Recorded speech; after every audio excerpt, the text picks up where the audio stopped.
طلب کیا جاتا ہے، جن پر اس نے انعام کیا، جن پر رحمتوں کے دروازوں کو کھولا، اور جو زندگی کو کامیابی بناتے ہوئے اپنی زندگی کے سانس مکمل کرے، وہ نبیوں کا گروہ بھی ہے، متقیوں کا گروہ بھی ہے، صالحین کا گروہ بھی ہے، اولیاء کاملین کا بھی گروہ بھی ہے۔ حضرت آدم علیہ السلام سرکار سے لے کر حضرت عیسیٰ علیہ السلام رسول پیغمبر خدا تشریف لے آئے، وہ اللہ کی بارگاہ میں اس منزل تک وہ پہنچنے میں اپنی کوششیں کرتے چلے گئے۔ اللہ نے فرمایا کہ یہی انبیاء کا راستہ کر دیتا ہوں، جس کی انسان ضرورت محسوس کرتا ہے، جس کی انسان کو حاجت ہوتی ہے، وہ عطا ضرور کر دیا جاتا ہے۔ یہ ہدایت ہی ہے ایک خزانہ، جس کو مانگا جاتا ہے، طلب کیا جاتا ہے، التجائیں کی جاتی ہیں، عرض و گزار کی جاتی ہیں،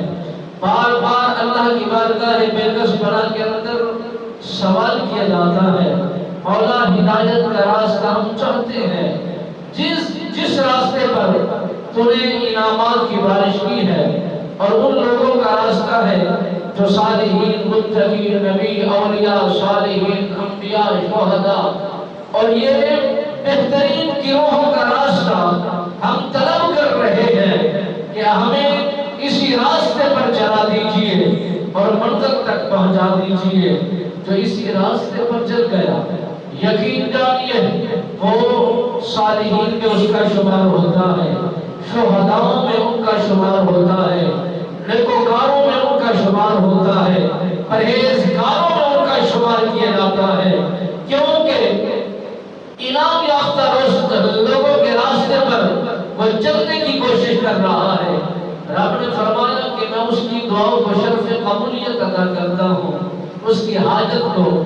منظور کرتا ہوں، اس کی دعا کو قبول کرتا ہوں، اور اس کی ضرورت کو پورا کرتا ہوں۔ اگر اس کے علاوہ انسان دعائیں جتنے بھی مانگتا چلا جائے، دعائیں قبول ہوگی، عارضی طور پر منظور ہوگی، حاجتیں قبول ہوگی، پھر منظور طلب ہو جائیں گی۔ یہ ساری چیزیں وقتی طور پر، عارضی طور پر خزانے بھی آ گئے، شفا بھی مل گئی، تندرستی بھی دور ہو گئی،